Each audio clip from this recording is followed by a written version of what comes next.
You sit in your cell? I'm allowed to do nothing. Yeah. You get out of your cell at all? I get out a little square box about from there to there. Not very, Is that where you get your exercise? If you call it exercise, not really exercise. They just got this excuse. See, they give excuses and they play you off to like they're doing something, but they're not. Not really.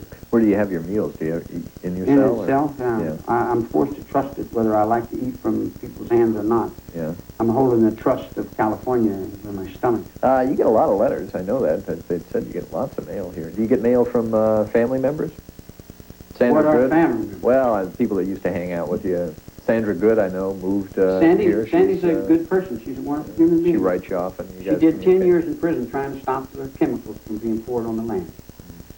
But Don't say she did it for me. Yeah. She did it for herself. She did it for the world she lives in. You hear from her, though? You guys? Yeah, we write back and forth. She's all right. Mm-hmm. Do you make friends in prison? Is that possible? Friends? Do you have friends in prison? Mm-hmm. How do you define friendship? I live by God's law. I treat everyone just like I would myself.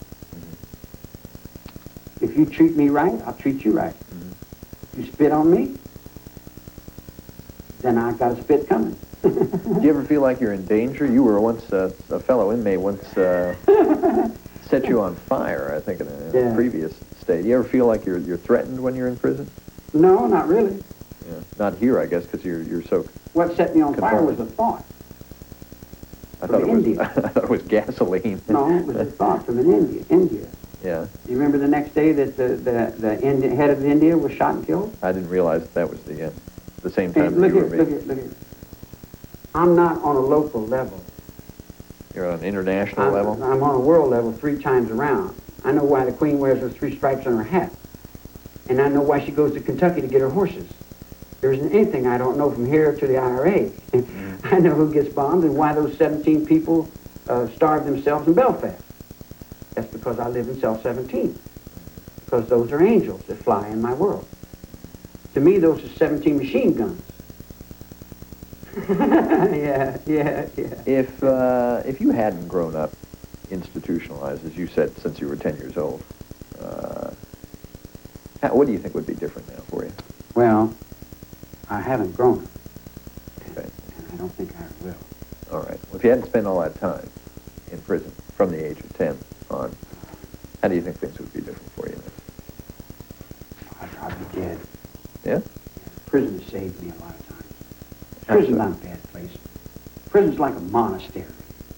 You come and get your stuff together, you straighten out your hand, you get another chance to start all over and get it right. Do you think people get rehabilitated in prison? Why, sure. Hell yes. How does that happen? You have to do it inside yourself. You have to figure it out what's wrong with you.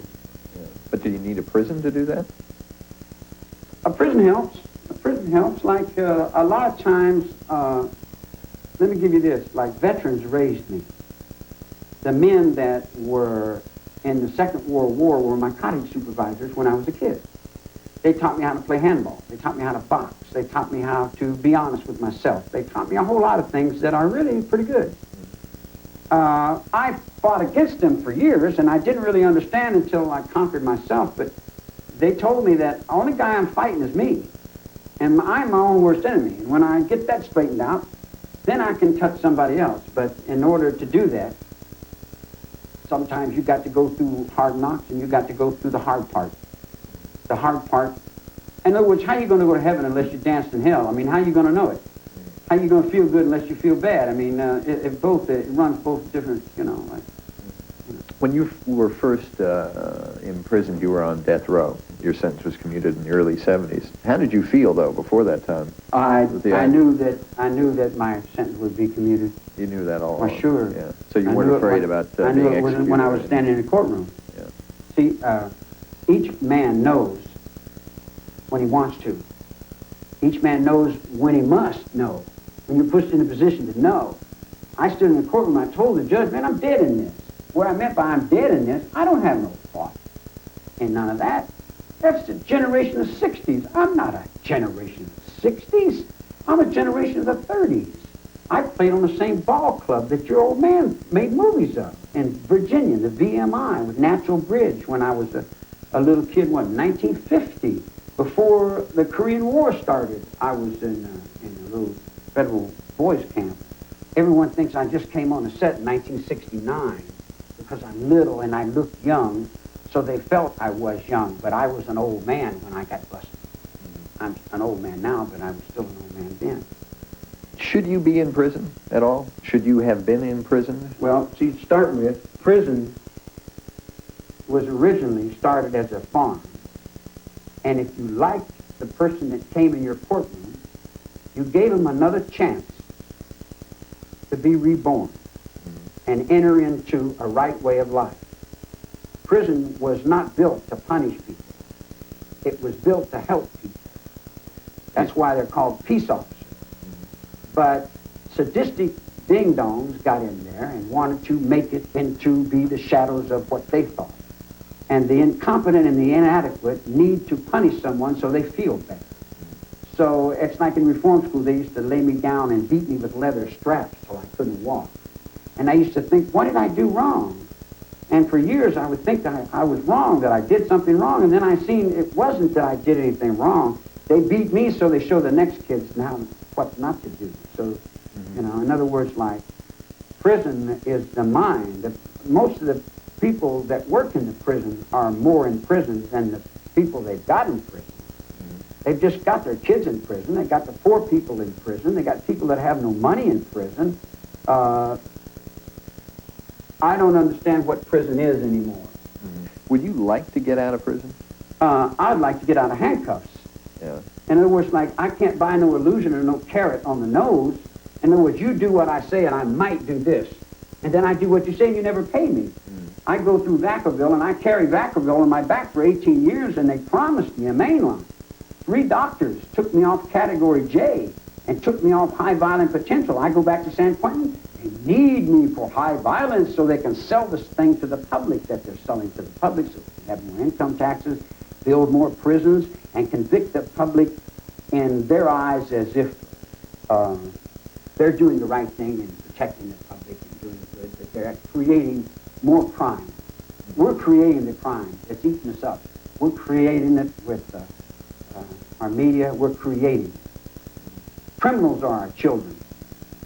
We don't want to face that, but the criminals are our children. Huh? Let's say tomorrow they come to you and they say, Charlie, we made a mistake. You don't belong here. We're letting you go. What's your first move once you're out the door? Go where? If they're going to let you go. I'd probably get myself a motorcycle. Yeah. Where would you go? Put a couple of sleeping bags on it and just walk around. Go. I don't really go anywhere. You can't move. Anywhere you go, you're always there. I'm the universe. How are you going to move the universe? You move here, I'm here. I mean, where am I going to go? I mean, you're here. If you go back to L.A. and you sit down, you're still here. Anywhere you go, you're always there, man. You can't get away from Ireland. I lived in Mexico City with a bullfighter, and he was teaching me how to fight the bulls. He had just came back from Spain with a beautiful woman. She had 3 beautiful daughters. And it was in a villa in Acapulco, and I was trying to dive off that cliff. And I busted my head, and I was locked up in this little room, and they had a little parrot. And they treated me like I was somebody. They gave me respect. And I taught that parrot how to say mother. And he was very staunch and you know, he's very upstanding, you know. And when I left, that parrot was flying up and down the hallways, saying that curse word.